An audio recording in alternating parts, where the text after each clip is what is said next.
Darkness covered the space around Earth. Billions of stars shined, but one light was different, a warning beacon flashing red on every military radar. Humanity had seen many wars, but this was something new, something far beyond their understanding. A massive alien fleet had entered the solar system. Hundreds of warships, each the size of a city, moved with perfect formation. Their glowing blue engines looked calm, but everyone knew death was coming. The alien species, called the Zerath, had already destroyed 3 human colonies in outer space. No one had ever stopped them. No one even slowed them down. On Earth, panic spread like fire. Every news channel talked about the same thing: the Zerath are coming. Governments around the world called emergency meetings. Soldiers were deployed to defense stations. But deep in the military command base, under the surface of the Pacific Ocean, one man sat quietly: Commander Ethan Cross. He was not like other generals. While others shouted and argued, he stayed silent, eyes fixed on the holographic map of the incoming fleet. He had seen war before, and he knew that strength alone would not save them. Humans were weaker, smaller, and had fewer ships. But Ethan believed something else mattered more: the mind. A young officer entered the room, nervous. "Sir, the aliens will be in Earth's orbit in 6 hours," she said. "All fleets are waiting for your command." Ethan didn't answer at first. He watched the red dots moving closer on the screen, the enemy ships, glowing like a storm of fire. Finally, he spoke, his voice calm. "They expect us to fight head-on," he said. "We won't give them what they expect." The officer frowned. "Sir, with respect, are we retreating?" Ethan looked at her. "No. We're going to make them think we're retreating." He stood up and walked to the center of the command room. Around him, dozens of officers looked up, waiting. "Listen carefully," he said. "We are not stronger than them. But every strong enemy has a weakness: pride. They think humans are simple. Let's use that against them." He ordered every human ship to pull back toward Earth's moon. The alien sensors picked up the movement and believed humans were scared, trying to hide behind the moon's shadow. The Zerath commander, a creature with silver skin and burning yellow eyes, laughed inside his crystal ship. "Pathetic creatures," he hissed. "They run like insects." But behind that shadow, Ethan's real plan was already in motion. He had placed hundreds of small satellites around the moon, not for communication, but for something else. They were filled with reflective panels, invisible to most scanners. Together, they formed a giant mirror trap, a trick of light and timing. "Activate Phase 1, Ethan ordered. Across space, human ships began sending false signals, creating fake radar echoes. To the Zerath, it looked like a full retreat, easy prey. They rushed forward, engines burning brighter. The alien commander shouted for full attack, his fleet moving straight into the trap. Inside the command base, tension filled the air. "Sir, they're entering the moon's shadow zone," said an officer. "All ships are in position." Ethan watched quietly. His heart was steady. "Phase 2, he said. At that moment, hundreds of satellites lit up, reflecting sunlight directly into the enemy's sensors. The Zerath ships suddenly lost visibility, their systems blinded by pure light. Confusion spread. Their targeting failed. Their formation broke. Then came Ethan's final command. "All units, fire at the reflected coordinates." Human ships, hidden behind the moon, fired thousands of missiles and laser bursts. The light from the mirrors redirected and split, bouncing into the alien fleet from unexpected angles. Explosions filled the void of space, silent but deadly. One by one, alien warships were torn apart. In just minutes, half of the Zerath fleet was gone. The rest tried to retreat, but their communication was jammed. Their leader roared in rage, but it was too late. Humanity had turned their own light, the sunlight, into a weapon. In the command room, officers cheered, but Ethan stayed silent. He knew this was only the beginning. The Zerath would not stop after one defeat. They would come again, stronger, smarter.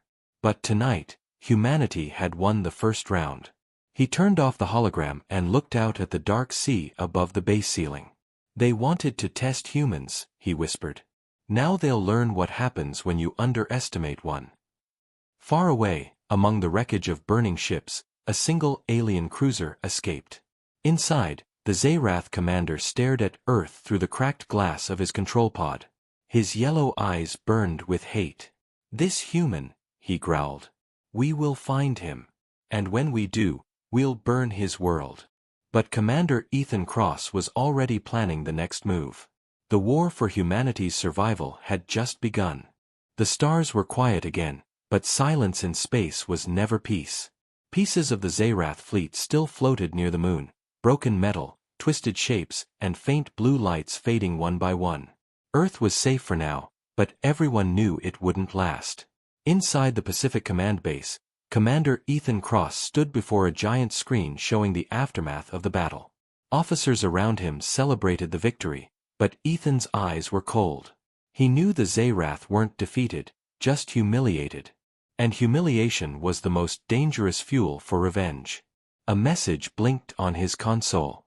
Transmission intercepted, unknown origin. He tapped the screen, and a coded signal appeared. It wasn't human. The voice that followed was distorted and metallic, filled with rage. "You think this is over, human? We are the Zerath. We will come for your world, your oceans, your skies, everything will burn." The room fell silent. Ethan turned off the message and faced his officers. "They're watching us," he said. "Even now."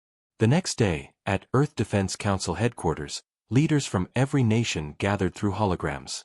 Faces from every continent appeared, some proud, others scared. A general from Europe said, "Your strategy was brilliant, Commander Cross. But our intel suggests the Zerath have regrouped near Jupiter. They're building something massive." Ethan nodded slowly. "They'll strike again, but not the same way. They've seen our tactics. Next time, they'll adapt." The council argued for hours, about alliances, weapons, and evacuation plans, but Ethan stayed silent. His mind was somewhere else. He felt it deep inside, someone, or something, was already on Earth. Later that night, deep inside the base, a maintenance worker moved quietly through the corridors. No one noticed him. His uniform looked normal, his ID badge was real. But when he entered the communications room, his eyes glowed faintly yellow for a split second, the color of the Zerath. He connected a small device to the control terminal. The lights flickered, and data began to transfer. Maps, defense codes, weapon frequencies, everything the Zerath would need. He whispered in a strange, clicking language. "Data flow complete. The humans won't see it coming." Far away, on a distant moon of Jupiter, the Zerath commander, Vrakul, watched the data stream reach his ship. His wounds from the last battle had healed, but his pride hadn't. He clenched his clawed hand. "This human commander used light against us," he said. "So we'll take away their light." Behind him, engineers worked on a massive weapon, a dark energy sphere the size of a mountain. It pulsed with black lightning, consuming the light around it. Vrakul smiled. "We call it the Eclipse Cannon. When it fires, Earth's sun will turn black. Let's see how clever humans are in the dark." Back on Earth, Ethan couldn't sleep. He stood in the observation room, looking up through the glass dome at the stars. His AI assistant, Nova, projected beside him, a soft blue light shaped like a woman. "Commander," Nova said, "our sensors detected strange signals from Jupiter's orbit. Something is being built." "I know," Ethan replied. "And I also know we have a spy among us." Nova tilted her head. "How do you know?" Ethan gave a small smile. "Because the enemy knows things only we discussed in closed channels. Someone's feeding them." He ordered Nova to run a silent trace, no alarms, no alerts. The AI began scanning every digital signature inside the base. Hours passed. Then, finally, Nova spoke softly. "Commander, I found something." A data leak from the maintenance network, traced to Section 4. Ethan's eyes hardened. Show me. He and a small team moved quickly through the dark corridors. They found the worker still at the terminal, uploading the last of the stolen files. When he saw them, his human skin flickered, revealing a thin, metallic surface beneath, glowing with yellow veins. Don't move, Ethan shouted. The spy turned his head slowly, his mouth twisting into a grin. You can't stop what's coming, he hissed, then pressed a button on his wrist. The entire console exploded, throwing everyone back. Smoke filled the room. When the smoke cleared, the spy was gone, vanished into the base's tunnels. Alarms blared. Seal the exits, Ethan ordered. Find him before he transmits the data. But it was too late. Outside Earth's orbit, the Zerath fleet received the final data packet. Inside the bridge of the flagship, Vrakul watched as holograms of Earth's defenses appeared before him. Perfect, he whispered. Now, let's begin the true war. On Earth, Ethan watched the skies. He knew what that meant. The real invasion had just started. Nova's voice echoed softly. Commander, what do we do now? Ethan turned toward the dark horizon. We do what humans always do, he said. We survive. And then we fight back. The ocean above the base trembled as distant thunder rolled across the waves. Somewhere in the blackness of space, the Zerath fleet turned toward Earth again. Larger, stronger, and filled with fury. And this time, they weren't coming to conquer. They were coming to erase. The night sky over Earth was calm, but the calm felt fake, like the quiet before a storm. People on the surface looked up at the stars, not knowing that death was already moving toward them. The Zerath fleet, rebuilt and stronger, had crossed the orbit of Mars. Their warships glowed red now instead of blue, each one armed with a weapon that could split a planet in half. Inside the Pacific Command Base, the air was heavy with tension. Sirens pulsed in the background. Holographic maps showed hundreds of red dots closing in. Commander Ethan Cross stood in front of the main screen, his jaw tight, eyes steady. They're coming faster than expected, said Nova, the AI.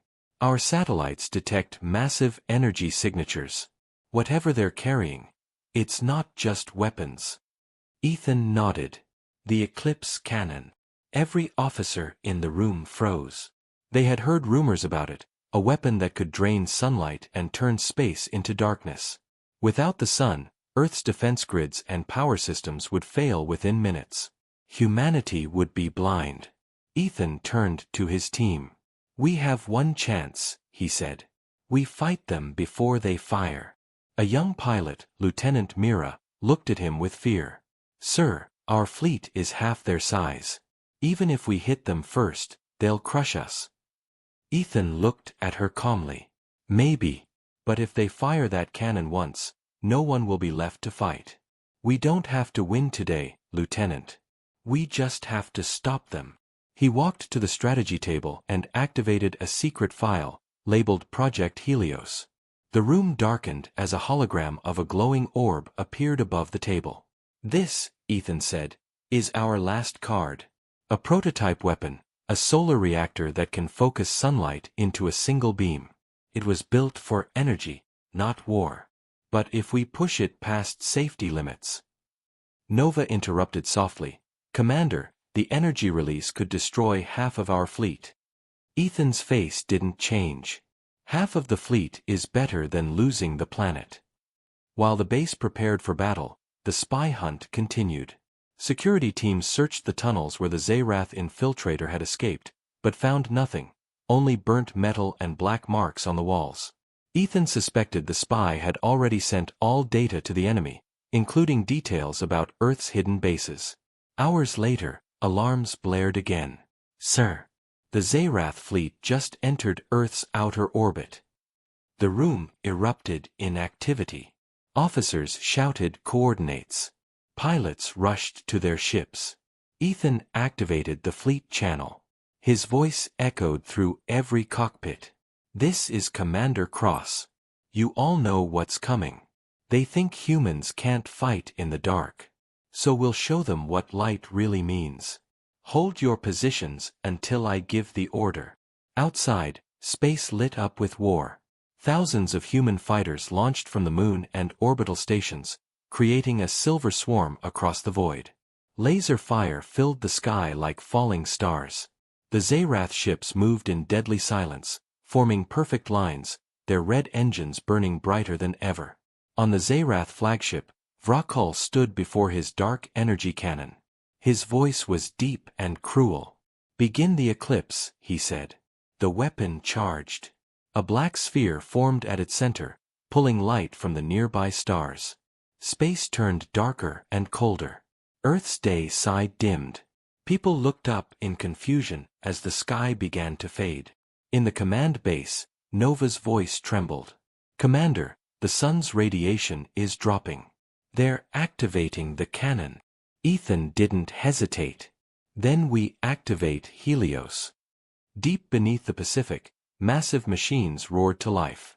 A column of golden light burst from the ocean surface, cutting through the clouds. All human ships pulled back, forming a circle around the beam. Ethan's eyes glowed in the reflected light. "Focus all solar panels. Channel everything into the Helios array. Now." For a moment, nothing happened. Then the beam grew brighter, brighter than the sun itself. It shot into space, straight toward the eclipse cannon. The two forces collided, light against darkness. The shockwave spread across the void. Space itself seemed to shake. In the Zerath fleet, alarms screamed. Energy overloads tore through their systems. Ships exploded in waves. The eclipse cannon cracked, its black core turning white-hot. "Impossible!" Vrakul roared. "They are only humans." On Earth, Ethan watched as the beam flickered and finally shattered the alien weapon. But at that same moment, Nova warned, "Commander, Helios is overheating. If it explodes..." Ethan closed his eyes. "Divert the last surge into the ocean trench. Do it now." The light vanished. Silence returned. The sea boiled for miles, waves rising like mountains. When the light faded, half the sky was filled with glowing debris, the remains of the Zerath fleet. Inside the base, cheers erupted, but Ethan didn't move.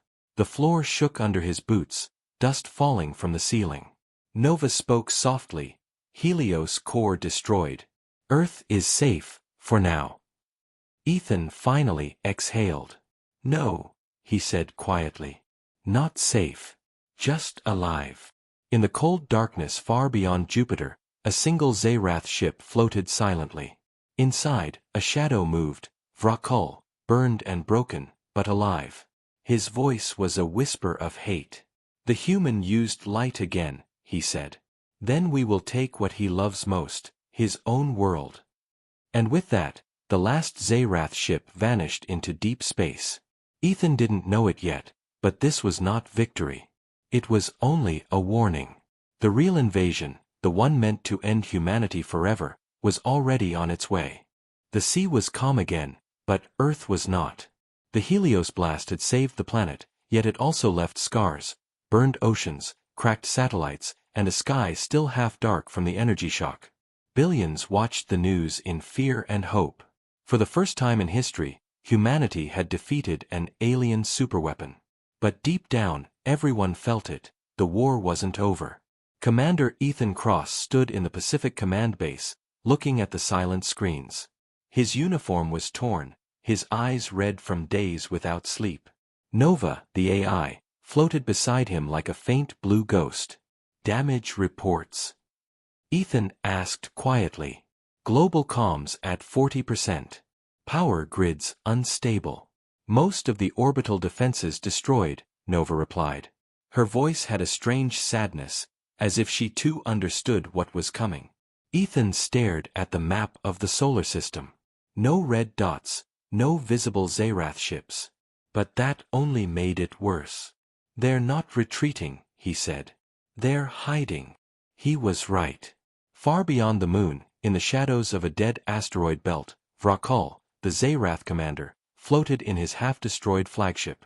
His metallic armor was cracked, but his hatred burned hotter than ever. Around him, smaller ships gathered, survivors of the great battle. Engineers worked in silence, rebuilding weapons. Vrockel's second-in-command bowed before him. "Our fleet is weak, my lord. We cannot face them again in space." Vrockel's eyes glowed red. "Then we won't fight in space," he said coldly. "We will fight on their world." He looked at the hologram of Earth, blue, green, alive. "They hide under oceans and behind clouds. We will burn their sky and crush their soil. Prepare the dropships." 3 days later, the first Zerath invasion pods entered Earth's atmosphere. They came without warning, no signals, no sound, just balls of fire tearing through the night sky. Cities across Asia, Africa, and South America saw them falling like meteors. Then the explosions began. In minutes, hundreds of Zerath war machines landed, black walkers with sharp claws and glowing red cores. They began their march, killing everything in their path. In the Pacific base, sirens screamed, "Commander! They've broken through the atmosphere." Ethan's heart pounded. "Ground invasion," he whispered. He turned to his team. "Evacuate civilians to bunkers. Activate Titan Protocol." Across the planet, hidden silos opened. Massive mechanical suits, Titan exos, rose from the ground. They were the last line of defense, designed for close combat against alien tech. Lieutenant Mira ran up beside Ethan, helmet in hand.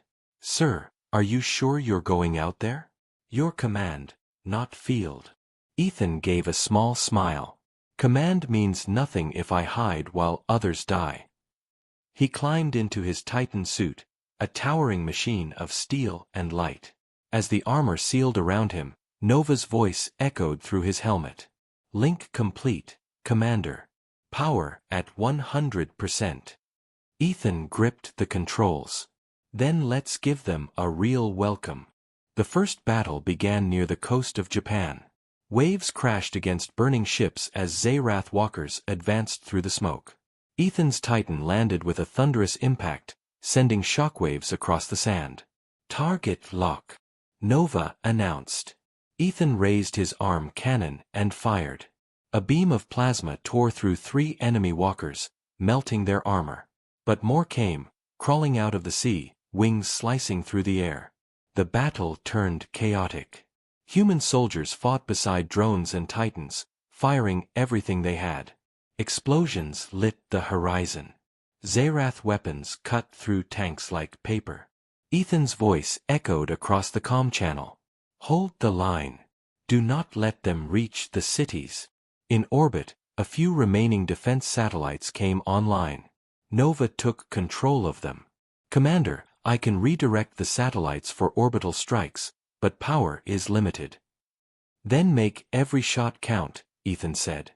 Blue beams of energy fell from the sky, hitting Zerath ships like divine fire. For a moment, the humans pushed them back. But Vrockel had expected resistance. He watched from his hidden command vessel in the upper atmosphere. "Focus all ground units on their command signatures," he ordered. "Find Cross." Down below, Ethan's Titan suddenly shook. "Commander," Nova warned, "they've locked onto your position." From the sky, a massive Zerath dropship descended.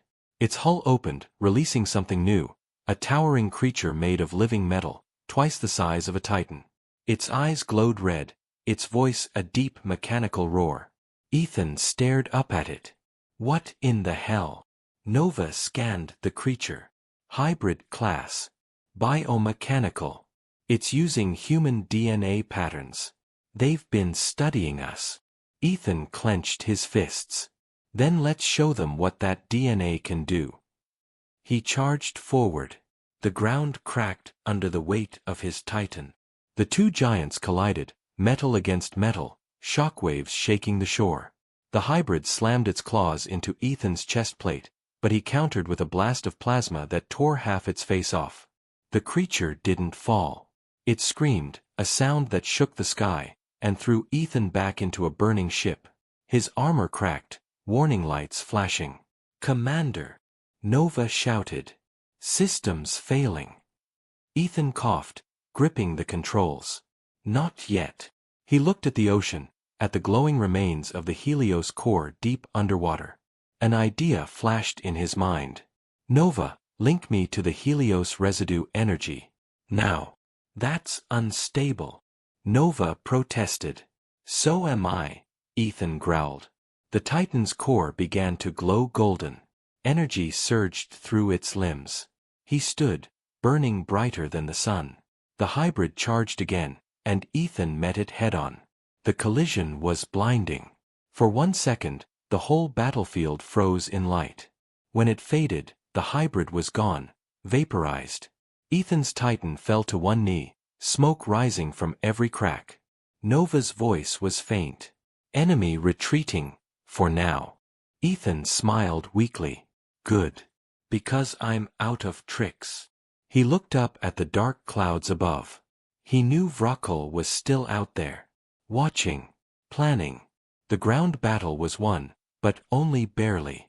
And in space, something even worse was coming. The smoke over Japan had not yet cleared when the next threat appeared. The night sky, already darkened by war, suddenly flashed red. Thousands of people across the planet looked up, and saw something terrifying. A ring. A giant metallic ring, stretching across the upper atmosphere, glowing with crimson light. It wasn't natural. It wasn't human. It was Zerath. Inside the Pacific Command Base, alarms screamed louder than ever. Sir! Shouted an officer. We're detecting a massive structure in low orbit. It's surrounding the planet. Ethan turned toward the holographic display. His face went pale. They're building a cage, he said quietly. Nova's voice echoed from the speakers. Confirmed. The structure is generating an energy field. If it activates fully, it will trap Earth inside a containment shield. No signals out, no sunlight in. The room went silent. Everyone understood what that meant. No power, no life, no escape. They call it the Oblivion Halo, Nova continued. It's powered by the remains of the Eclipse cannon. They're turning the planet into a prison. Ethan closed his eyes for a moment, then turned to his officers. Prepare all remaining ships. Every Titan, every drone, every pilot we have left. This is it. High above Earth, inside the largest Zerath warship, Vrokol watched the glowing ring form around the blue planet. His armor was rebuilt, sharper than before, and his eyes burned with vengeance. Commander Cross believes he won, he growled. But this time, there will be no sunlight for his tricks. An aide approached him nervously. The human resistance is still fighting, my lord. They're Titans. Vrokol slammed his claw into the floor. Then burn them all. Back on Earth, Ethan climbed into his Titan once more. The machine was damaged, patched with scraps from other suits, but it still stood tall. Lieutenant Mira joined beside him in her own Titan, her voice determined. Sir, if this doesn't work. Ethan cut her off. It will work. It has to. Above them, lightning struck across the dark clouds. The halo's red glow spread across the sky like a net. Nova, Ethan said, can we reach the Helios residue again? Nova's voice was quiet, almost hesitant. Yes, but Commander, the energy is unstable. If you try to channel it through the Titan network, it could destroy you. Ethan smirked. Then we'll just have to be careful. The plan was simple, and suicidal. They would combine all Titan energy cores into one pulse, shoot it straight into the halo's weakest point, and overload the Zerath system from within. It was the same idea that saved Earth once. Use their own strength against them. All across the globe, remaining Titans powered up. From New York to Moscow, from Tokyo to Cape Town, their engines roared. The planet itself seemed to awaken, ready for one last stand. Global Titan network synchronized, Nova said. Energy levels rising. Ethan's Titan began to glow again, brighter and brighter. All units, he said through the comms. This is Commander Cross. This is humanity's last day, or its first dawn. Make it count. The Titans fired their boosters and launched into the sky, hundreds of them breaking through the clouds like rockets. The air burned around them. Above, the halo pulsed with red light, charging for destruction. Vrockle saw them coming. "Pathetic humans," he hissed. "End them."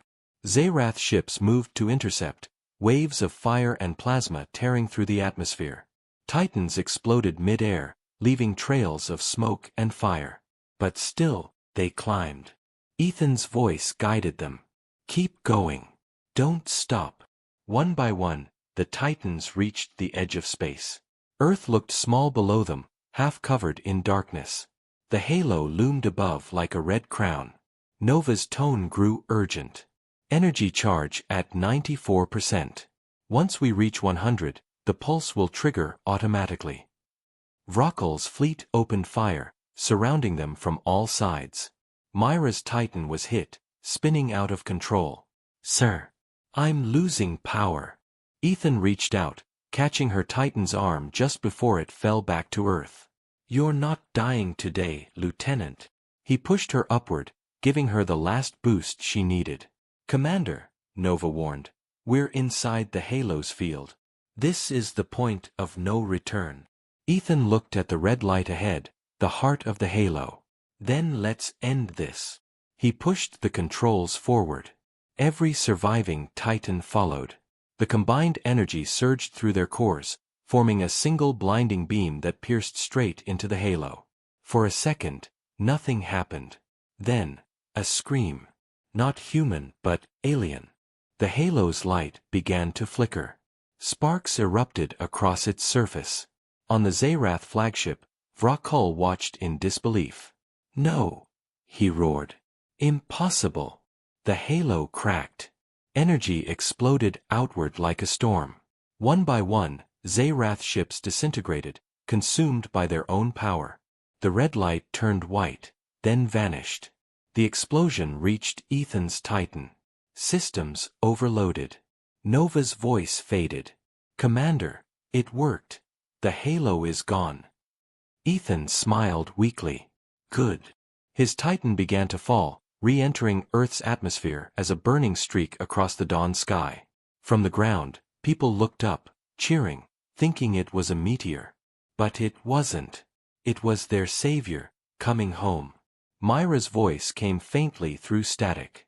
"Commander, do you copy? You did it. Earth is free." No answer.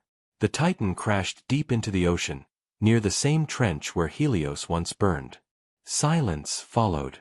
Then Nova's last whisper echoed through the waves. "Humanity endures."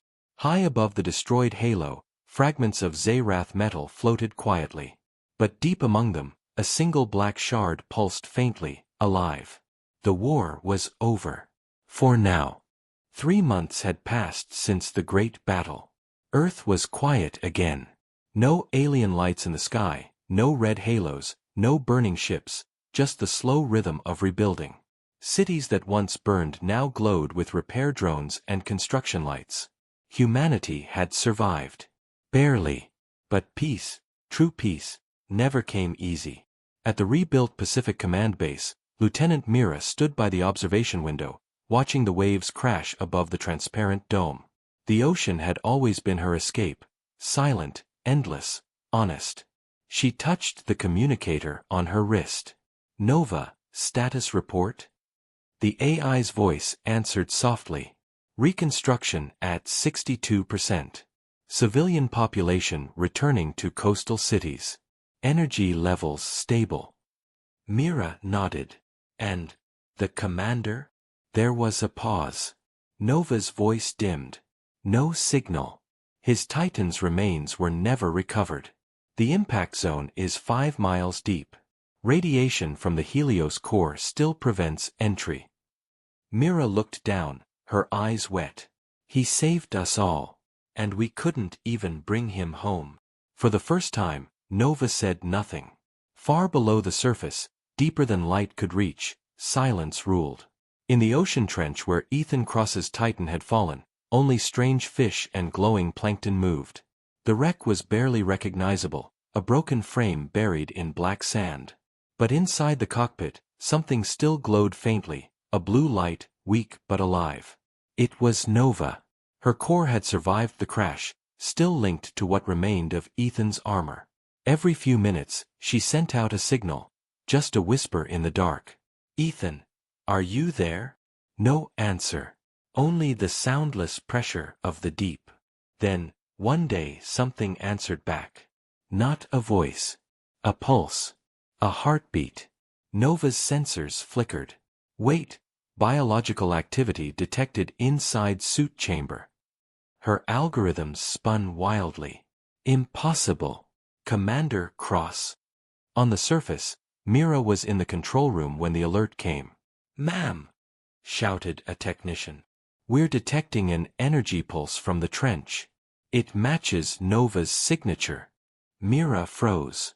"That's impossible." Nova was destroyed. The technician zoomed in on the sonar feed. "Then how do you explain this?" On the screen, a faint blue light flickered deep below the waves, like a heartbeat underwater. Then came a voice. Broken. Static-filled. But human. "Mira, if you hear this, stay away from the trench, it's not safe." Myra's heart stopped. "Commander." The voice continued, weaker now. "They're not gone. Something's still down here." Then silence. "Rewind that transmission." Mira shouted. The technician tried. "Ma'am, it's gone." The signal cut off completely. Mira clenched her fists. "Prep a sub-drone. We're going down there." Hours later, a deep-sea exploration drone descended into the blackness. Its lights cut through the dark like knives. The deeper it went, the thicker the pressure grew. Depth, 4,000 meters, Nova's backup voice reported through the control screen. "Keep going," Mira said. "We're close." At 5,200 meters, the drone's camera finally caught it. The broken Titan, resting on the ocean floor, half buried. The cockpit was cracked, but something inside was glowing. Mira leaned forward. "Zoom in." The drone's camera adjusted. Inside the shattered armor, a faint light pulsed, steady, alive. "That's his vitals." Mira gasped. "He's alive." Before she could celebrate, the sonar beeped again. Another signal appeared, large, moving fast. "Something's coming," said the operator. "Big, and not human." Through the camera feed, something moved behind the Titan wreck, a shadow with long, blade-like limbs and glowing red eyes. Mira whispered, "No, they can't still be here." The creature turned toward the drone. The feed crackled, then went black. In the command base, alarms blared. "Contact lost. Unknown entity detected near trench." Mira stared at the static-filled screen. "They left something behind," she said. "A survivor. Or a weapon." Nova's voice came through faintly again, using the same frequency Ethan once used. "Mira, listen carefully. I have reconnected to the commander's neural interface. He is alive, but not alone. Something is attached to his body. It's Zerath technology." Myra's face went pale. "You mean they infected him?" "Not infected," Nova said slowly. "Merged." Deep below, inside the broken Titan, Ethan opened his eyes. Blue light glowed faintly through his pupils. His breathing was slow, uneven. Around him, thin metallic veins pulsed, Zerath nanotech fused with human flesh. He looked through the cracked glass of his helmet, seeing the faint shadow of a creature swimming outside. His voice was rough, but clear. "Nova, status?" Her voice was calm, relieved. "You're alive, Commander." Ethan exhaled slowly. "For now." He looked down at his arm, half human, half metal. "They tried to save me," he said softly. "Or, they tried to use me." Outside, more red lights appeared in the dark. Movement, slow and organized. Nova's tone grew urgent. "Ethan, they're rebuilding. A new fleet, deep under the ocean. The Zerath are not gone, they're adapting." Ethan's voice hardened. "Then they made a mistake keeping me alive." He reached for the Titan's power core, sparks flying. Let's get back to the surface, Nova. Humanity's going to need me again. As the wreck trembled and light began to grow, one thing became clear. The war wasn't over. It was only changing. The ocean split open like a wound. Blue light burst through the waves as something massive rose from the depths. Half machine, half human, glowing with both steel and life. The Titan, rebuilt from broken parts, emerged from the sea. On the command deck of Pacific Base, alarms screamed. "Unidentified energy surge," shouted the radar officer. "It's coming from Sector 9. Mira ran to the main screen and froze. The camera showed the impossible. Ethan Cross standing on the ocean surface, his armor shining like molten light, water turning to steam around him. "Commander," she whispered. Down below, Ethan opened his eyes fully for the first time since the fall. He felt the world differently now. Every sound, every vibration, every pulse of the planet itself. The Zayrath nanotech inside him wasn't fighting anymore. It was part of him. "Nova," he said quietly, his voice deep and calm. "Are you online?" "Always, Commander," Nova replied. "But I must warn you. Your body is no longer entirely human. Your neural field is emitting Zayrath frequencies." Ethan looked at his glowing hands. "Then maybe it's time we use their power against them." He looked toward the horizon, where the clouds were dark and trembling. Something was coming. High in orbit, far beyond Earth's satellites, space twisted again. Dozens of red portals flickered open, smaller than the first invasion, but faster, sharper. A second Zayrath fleet began to emerge. "They're back," Mira said as she watched the feed. "But how?" "Their command ship was destroyed." Nova's voice came through the speakers, linked to Ethan. "This is a new hive, grown from fragments of the old one. They adapt to every defeat." Mira clenched her jaw. "Then they'll adapt to their own destruction too." Ethan's voice echoed through the comms, steady and confident. "Mira, get the civilians underground. I'll handle the fleet." She stepped closer to the console. "You can't fight them alone again, Ethan. You're still human, even with that tech." He interrupted softly, "That's exactly why I can win." The sky exploded with light. Ethan launched upward, faster than any jet. His armor screamed through the clouds, leaving a trail of blue fire. When he reached orbit, he faced the Zayrath ships, dark shapes spreading like a swarm. One ship fired first. The beam hit him, and vanished into a burst of white light. Ethan stretched out his hand. The Zayrath energy flowed into him, absorbed, converted, and sent back like thunder. A single pulse of his palm shattered 3 enemy ships. Nova's voice was filled with awe. "Commander, your body is converting their energy into pure kinetic force." He smiled faintly. "Then let's see how much they can give." For 10 long minutes, space became a storm. Ethan moved through it like lightning, tearing through ships that once destroyed entire human fleets. Every blast that hit him only made him stronger. Every explosion lit the stars. But then, something massive appeared, the Zayrath Hive Mother, a creature of pure energy and hatred, born from the remains of the first invasion. Its voice thundered across all channels. "Human, you think you have won. You are nothing but our echo.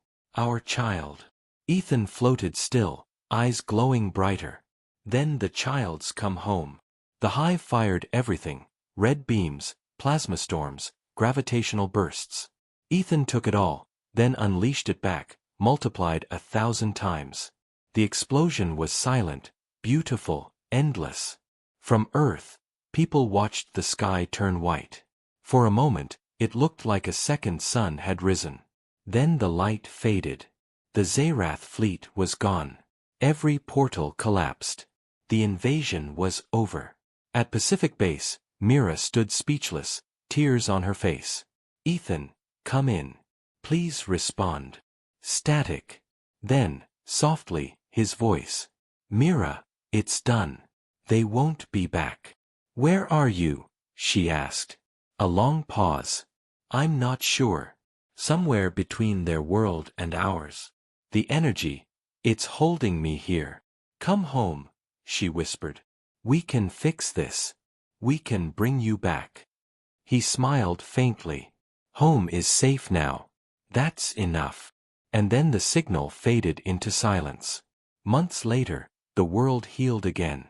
Cities rebuilt. The sky was clear. Humanity remembered the man who turned alien power into hope. At the edge of the rebuilt Pacific base, Mira placed a small silver emblem on the water, Ethan's old mission badge.